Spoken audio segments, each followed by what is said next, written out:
प्यारे बच्चों, Hindi and Gayatri bye निष्ठा रस्तोगी चैनल पर आपका स्वागत है। आइए बाल निर्माण की कहानियां भाग 16 से सुनते हैं एक प्यारी सी कहानी। कहानी का शीर्षक है यथार्थ का मूल्य।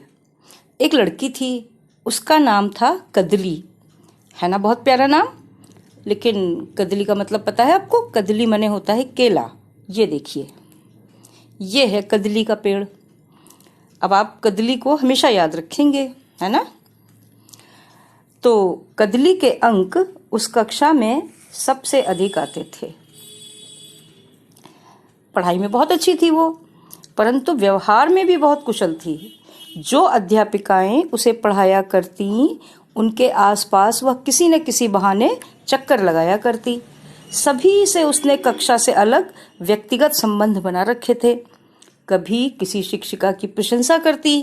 कैसे करते हैं बच्चे शिक्षिका की प्रशंसा? Ma'am, you are looking so sweet. Ma'am, you are very beautiful. Ma'am, I love you. इस तरह की बातें बच्चे करते रहते हैं। और कभी किसी को घर के बगीचे के पुष्प उपहार में ला देती, तो कभी कैलेंडर भेंट कर देती। नए वर्ष व दीपावली पर वह शुभकामना पत्र भेजना भी न भूलती।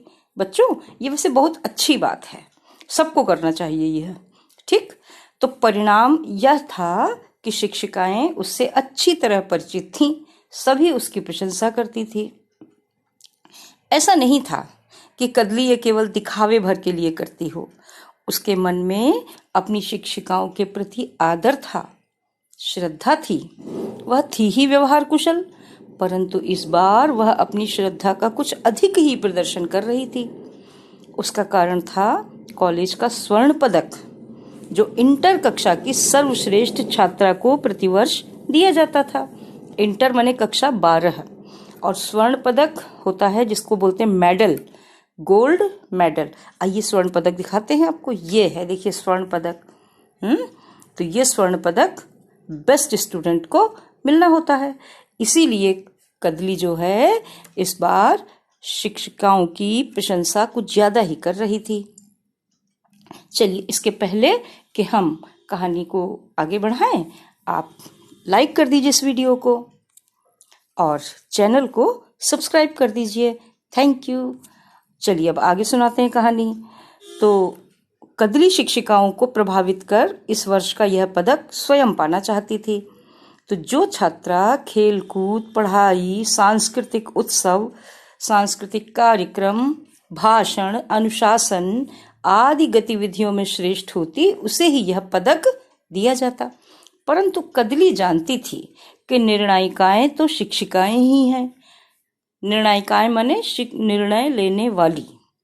यदि वह उन्हें ही प्रभावित कर ले तो थोड़ा 19 होने पर भी बात बन ही जाएगी। 19 का मतलब है थोड़ा कम होने पर भी।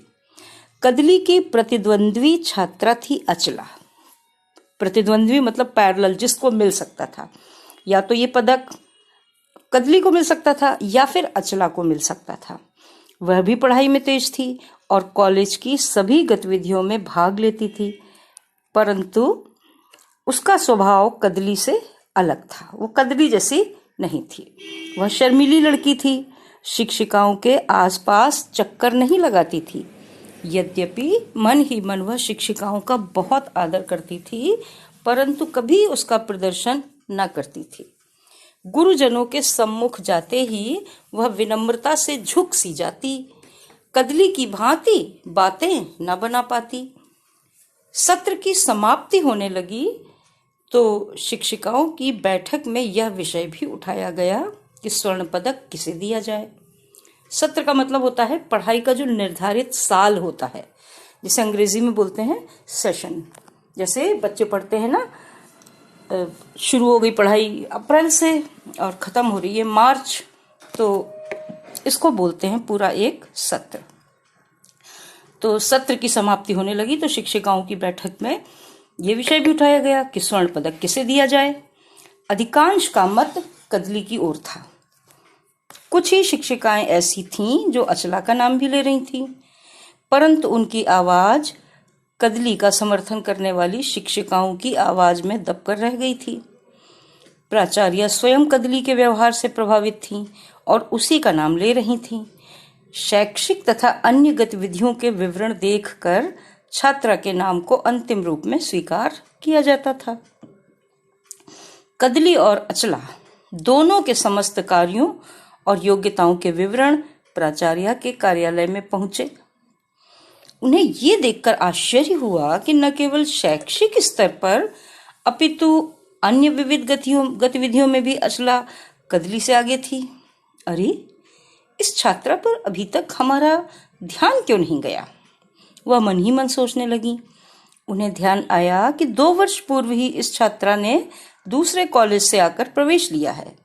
एक सीधी, संकोची, कम बोलने वाली छात्रा का प्रतिबिंब उनके सामने आ गया। कदली उस विद्यालय में प्रारंभ से ही पढ़ी थी, वह प्रतिभाशाली भी थी, अतएव उसकी ओर ममत्व होना स्वाभाविक ही था। कदली ही इस पदक के योग्य है, प्राचार्य ने स्वयं से कहा। फिर वे दूसरे कार्य में लग गई। घर जाने पर न जाने क्यों यह विषय उनके मन में उमड़ता रहा। बार बार उनका ध्यान चला जाता कदली या अचला। शाम को जब वह अपने बगीचे में बैठी थीं, तो आश्वस्त होकर फिर सोचने लगीं। उन्होंने दोनों की योग्यता सूची फिर निकाल कर देखी। निस्संदेह अचला आगे थी। वह सोचने लगी, मैं क्यों पक्षपात करना चाह रही हूं? मेरे लिए तो दोनों समान होनी चाहिए। न्याय की कुर्सी पर बैठकर भी मैं अन्याय क्यों करूं? नहीं नहीं, जो सर्वोत्तम है सम्मान उसी का होना चाहिए। और अंतिम निर्णय के रूप में उन्होंने पदक के लिए अचला का नाम लिखकर दे दिया। उन्होंने स्वयं को बहुत हल्का महसूस किया। फिर प्राचार्य सोचने लगी कि बार बार कदली का पलड़ा क्यों भारी बैठ रहा था। बारीकी से विश्लेषण करने पर पता लग गया कि कदली की व्यावहारिकता ही इसका मुख्य कारण है। व्यक्ति कितना ही योग्य क्यों न हो, यदि उसमें व्यावहारिकता न हो तो वह जल्दी ही दूसरों को प्रभावित नहीं कर पाता। इसके विपरीत व्यवहार कुशल व्यक्ति योग्यता में कम होने पर भी अन्यों को आकर्षित कर लेता है। यह ठीक है कि योग्यता का अपना पृथक ही स्थान है, पर कितने जौहरी ऐसे होते हैं जो उसे परख पाते हैं। व्यवहार शून्यता के कारण योग्य से योग्य व्यक्ति की प्रतिभा भी धूमिल पड़ी रहती है। स्वर्ण पदक अचला को ही दिया गया, पर साथ ही जीवन में व्यवहार कुशल बनने के लिए निर्देश भी दिया गया। आपने ये कहानी सुनी, इसको सुनने के लिए बहुत बहुत धन्यवाद। मुझे आशा है कि आप लोग अपने आप को बहुत अच्छा बच्चा बनाएंगे। पढ़ाई में तो अच्छे होंगे ही, साथ में अपने हृदय की भावनाओं को अभिव्यक्त करने में भी पीछे नहीं रहेंगे। अपने शिक्षकों को, अपने परिवार के बड़े सदस्यों को सदैव सम्मान दें और अपनी श्रद्धा का और सम्मान का प्रदर्शन भी किसी न किसी रूप में करते रहें।